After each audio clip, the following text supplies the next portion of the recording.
வாழ்க வையகம், வாழ்க வளமுடன். Hard work never fails. அனைவருக்கும் வணக்கம். டியர் ஃப்ரெண்ட்ஸ், இன்னைக்கு நம்மளுடைய ஃபார்மசி இன்ஃபர்மேஷனில் நாம் டிஸ்கஸ் பண்ணுற டாபிக் என்ன அப்படின்னா, herbal drug technology B.Pharmacy semester 6 degree course subject படிக்கிறதுக்கு ஒரு சின்ன ஐடியா பார்க்கலாம். ஸோ டோட்டலாக நம்ம சிலபஸ் பார்த்துட்ருக்கோம். இதில் ஹெர்பல் ட்ரக் டெக்னாலஜி தியரி இதில் வந்து மொத்தம் 5 யூனிட்ஸ் இருக்கும். நம்ம ஏற்கனவே ஒரு சில நேரங்களில் பார்த்துருப்போம். இந்த 5 யூனிட்ஸுமே 11 டாபிக்ஸாக நம்ம கொடுத்துருக்குறாங்க. ஃபஸ்ட் யூனிட்லேருந்து ஒரு 3 சாப்டரும், செகண்ட் யூனிட்லேருந்து 2 சாப்டரும், தேர்ட் யூனிட்லேருந்து ஒரு 3 சாப்டரும், அப்புறமா ஃபோர்த் யூனிட்லேருந்து ஒரு 3 சாப்டரும் கொடுத்துருக்குறாங்க. ஃபிஃப்த் யூனிட்லேருந்து ஒரு 2 சாப்டர் இருக்குது. டோட்டலாக பார்த்தோன்னா 2 + 3 + 3 + 3 + 3. ஸோ 4 சாப்டருக்கு வந்து, அதாவது 4 யூனிட்ஸ்க்கு வந்து 3 டிவிஷனும், அப்புறமா 2 யூனிட்ஸ்க்கு வந்து 2 டிவிஷனும் கொடுத்துருக்குறாங்க. ஓகேவா? ஸோ இதில் வந்து பார்த்தோன்னா ஒரு 14 சாப்டர்ஸ் அளவுக்கு இருக்கும் அப்ராக்சிமேட்லி. ஓகேவா? நம்ம அதை ஃபஸ்ட்டு என்னென்னு தெரிஞ்சுக்கணும் முதல்ல. ஃபிஃப்த் சாப்டரில் பார்த்தோம் அப்படின்னா ஹெர்பல் இண்டஸ்ட்ரியை பற்றி கொடுத்துருக்காங்க, ஜிஎம்பி பற்றி கொடுத்துருக்காங்க. ஃபோர்த்து சாப்டரில் ரெகுலேட்டரி இஷ்யூ, அப்புறம் பேட்டன்டிங், அப்புறமா எவல்யூஷன் ஆஃப் ட்ரக்ஸ் கொடுத்துருக்காங்க. அப்புறமா தேர்ட் சாப்டரில் herbal formulation, herbal cosmetics, herbal excipients கொடுத்துருக்குறாங்க. ஸோ 7. அதே மாதிரி செகண்ட் சாப்டரில் ட்ரக் இன்ட்ராக்ஷன், நியூட்ரல் கொடுத்துருக்காங்க 9. அது மாதிரி ஃபஸ்ட் சாப்டரில் Indian system of medicine, biodynamic agriculture, herbs raw material கொடுத்துருக்காங்க இல்லையா? அப்போது நம்ம அந்த இவங்க கொடுத்துக்கூடிய டாபிக்ஸ் எல்லாமே கவர் பண்ணணும். 12 சாப்டர்ஸே நம்ம கவர் பண்ணுற மாதிரி நம்மளுடைய ப்ரிப்பரேஷன் இருக்கணும். அப்படி பார்க்கும்போது நம்ம வந்து எந்த மாதிரி டாபிக்ஸ்லாம் படித்தோம் அப்படின்னா நமக்கு இந்த 12 சாப்டர்ஸும் கவர் ஆகும் அப்படிங்கிறத ஃபஸ்ட் நல்லா மைண்டில் ஃபிக்ஸ் பண்ணிக்கணும். இது வந்து ஹெர்பல் ட்ரக் டெக்னாலஜி சப்ஜெக்ட்டுக்கு மட்டும் கிடையாது, எல்லா சப்ஜெக்ட்டுக்குமே பொதுவானது தான். நம்ம யூனிட்டுக்கு உள்ளே இருக்கக்கூடிய சப்டிவிஷன் எல்லாமே கவர் பண்ணுற மாதிரி படிக்கணும். ஸோ அப்போ இதில் பார்த்தோம் அப்படின்னா நமக்கு வந்து ஹெர்பஸ் ரா மெட்டீரியல் இருக்கு இல்லையா, இதில் உள்ள டாபிக்ஸ் எல்லாத்தையுமே கவர் பண்ணுற மாதிரி processing of herbal raw material topic நல்லாயிருக்கும், அதை படிச்சுக்கலாம். பயோடைனமிக் அக்ரிகல்ச்சரில் ஒரு கொஸ்டின் வந்து எஸ்ஐ கொஸ்டினாக ஃபுல்லாக நம்ம படிச்சிருப்போம் ஆல்ரெடி தியரியில். ஜிஏபியுடைய பிரின்சிபிள், அப்புறம் அதனுடைய டைப்ஸு, அப்ஜெக்டிவ்ஸ்லாம் ஃபுல்லாக படிக்கணும். இதில் வந்து ஆயுஷை பற்றி ஃபுல்லாக தெரிஞ்சுக்கணும். 4 இருக்கு இல்லையா, ஆயுர்வேதா, சித்தா, யுனானி, ஹோமியோபதி, அதனுடைய பேசிக் பிரின்சிபிள், டயக்னோசிஸ், ட்ரீட்மெண்ட். அதுக்கப்புறமா அந்த ஃபார்முலேஷனில் நிறைய கொடுத்துருப்பாங்க. நம்ம பேசிக்காக உள்ள ப்ரிப்பரேஷன் மெத்தட் வேரி ஆகும், ஆனால் எவல்யூஷன் பேராமீட்டர்ஸ் வந்து ஓரளவு காமனாக இருக்கும். அப்போ வந்து அதை காமனாக படிச்சுக்கணும். ஸோ இந்த 3லேயுமே 3 எஸ்ஏ கொஸ்டின் அளவுக்கு படிச்சோன்னா ஈஸியாக படிச்சிடலாம். இதில் வந்து நியூட்ராசூட்டிகல்ஸில் அந்த 11 ட்ரக்ஸ் இருக்கு இல்லையா, அதனுடைய health benefits, biological source, family, phytoconstituents and uses நல்லா ஃபுல்லாக படிச்சுக்கலாம். அது மாதிரி ட்ரக் இன்ட்ராக்ஷன் நல்லா படிச்சுக்கணும், அதாவது டைப்ஸ், மெக்கானிசம், எக்ஸாம்பிள்ஸோட. அடுத்து ஹெர்பல் காஸ்மெட்டிக்ஸில் என்னென்ன டைப்ஸ் இருக்குதோ அவ்வளோத்தையும் ஒரு ஃப்ளோ சார்ட் ஒரே பேஜுக்குள்ளே கவர் பண்ணுற மாதிரி கொண்டு வரணும். அதுதான் முக்கியமான பாயிண்ட்டு. அப்போ ஹெர்பல் எக்ஸிபியன்ஸ் இருக்கு இல்லையா, அதுவும் அதே மாதிரி தான் 1 or 2 பேஜஸ்க்குள்ளே எல்லாத்தையுமே கவர் பண்ணி கொண்டு வரணும். ஹெர்பல் ஃபார்முலேஷனும் அதே மாதிரி தான். ட்ரெடிஷ்னல் ஹெர்பல் ஃபார்முலேஷன், நாவல் ஹெர்பல் ஃபார்முலேஷன், அப்புறம் வந்து மாடர்ன் ப்ரிப்பரேஷன் இருக்கும் இல்லையா, நாவல் ட்ரக் டெலிவரி சிஸ்டம், அதை 3ஐயுமே கொண்டு வந்து இந்த தேர்ட் யூனிட்டை ஃபுல்லாகவே ஒரு 6 பேஜுக்குள்ளே கொண்டு வந்து படிக்கணும். அதே மாதிரி செகண்ட் யூனிட்டை ஃபுல்லாக அதிகபட்சம் ஒரு 10 பேஜுக்குள்ளே. அதே மாதிரி ஃபஸ்ட் யூனிட் இருக்கு பார்த்தீங்களா, அதை ஒரு 10 பேஜுக்குள்ளே அப்படி கொண்டு வந்து படித்தோம். ஹிண்ட்ஸ் மாதிரி எடுத்து படித்தோன்னா ஒரு 26 பேஜஸ்க்குள்ளே எல்லாமே கவர் ஆகிரும் ஃபஸ்ட்டு 3 யூனிட்ஸு. அப்போ WHO கைட்லைன்ஸ், ஸ்டெபிலிட்டி டெஸ்டிங் இருக்கு இல்லையா, அது ஒரு டாப்பிக்கு. பேட்டன்டிங்கில் பேசிக் டெஃபினிஷன், அப்புறம் வந்து case study of neem and டர்மரிக்கு, அப்புறம் ரெகுலேட்டரி இஷ்யூஸ் இருக்கு இல்லையா, அதில் வந்து ASU DTAB, ASU DCC, அது 2 நல்லா படிச்சுக்கணும்.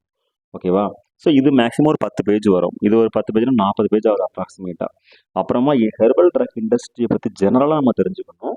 மேனுஃபேக்சரிங் பண்ணுறதுக்கு என்னென்ன ஒர்க்கிங் ஏரியாலாம், என்ன மாதிரியான ஃபெசிலிட்டிஸ்லாம் தேவைப்படும் அப்படிங்கிறத ஒரு டாப்பிக்காக நாம் செப்பரேட்டாக படிக்கக்கூடிய பட்சத்தில் 5 யூனிட்ஸையுமே நம்ம ஈஸியாக கவர் பண்ண முடியும். ஷெட்யூல் டி அப்படிங்கிறது ரொம்ப ரொம்ப முக்கியமானது. ஒரு ஆயுர்வேதா, சித்தா, யுனானி ட்ரக்ஸ் மேனுஃபேக்சரிங்கில் நம்மளுடைய ரெக்குயர்மெண்ட்ஸ் என்னெல்லாம் தேவைப்படுது அப்படிங்கிறத பற்றி படிக்கிறத ஷெட்யூல் டி. ஓகேவா? அப்புறம் இண்டஸ்ட்ரி, ஹெர்பல் ட்ரக் இண்டஸ்ட்ரியில் வந்து என்ன மாதிரியான ஸ்கோப் இருக்குது ஃப்யூச்சரில், எப்படி வந்து ஹியூமன் பீயிங்ஸ்க்கு வந்து ஒரு எம்ப்ளாய்மெண்ட் கொடுக்குது, நம்மளுடைய ஹெர்பல் ட்ரக் டெக்னாலஜி சப்ஜெக்ட் மூலமாக என்ன மாதிரியான ஆப்பர்ச்சுனிட்டிஸ் கிடைக்குது, இந்தியாவில் பிளான் பேஸ்டு என்ன மாதிரி ரிசர்ச் இன்ஸ்டியூட்லாம் இருக்குது, அதை பற்றி ஃபுல்லாக தெரிஞ்சுக்கணும். டோட்டலாக ஒரு 40 பேஜஸ்க்குள்ளே நம்ம சப்ஜெக்டை வந்து கவர் பண்ணிடலாம். இந்த மாதிரி கவர் பண்ணி படிக்கும்போது எல்லா சாப்டர்ஸையுமே நம்ம கவர் பண்ணணும். எல்லா யூனிட்ஸையுமே வந்து ஓரளவுக்கு அப்படி எல்லா ஹெட்டிங்ஸையும் நம்ம ஃபஸ்ட்டு கொண்டு வரணும். முதல்ல ஒரே கன்சாலிடேட்டடான நோட்ஸுக்குள்ள எல்லா ஹெட்டிங்ஸையும் கொண்டு வரணும். அந்த 50 பேஜுக்குள்ள எல்லா யூனிட்டோட நேமு, எல்லா சாப்டர்ஸோட நேமு, எல்லா ஹெட்டிங், எல்லா சப் ஹெட்டிங், எல்லா கீ பாயிண்ட்ஸும் அதுக்குள்ள வந்துடணும். அது ப்ரிப்பேர் பண்ணுறதுக்கு மேக்ஸிமம் ஒரு 2-3 டேஸ் ஆகும்னு வச்சுக்கோங்களேன். இந்த 2-3 டேஸ் சப்ஜெக்ட் முடிச்சிடலாம்.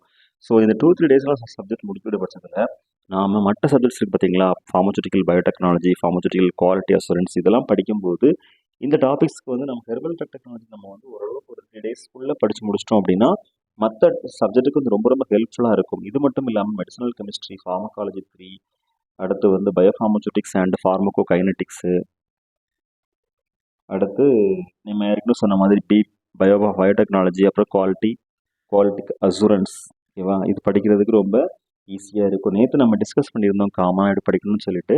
அந்த இன்ஸ்ட்ரக்ஷனும் நமக்கு ஓகேவா இருந்தால் நம்ம வந்து கண்டிப்பாக அதை ஃபாலோ பண்ணிக்கலாம்.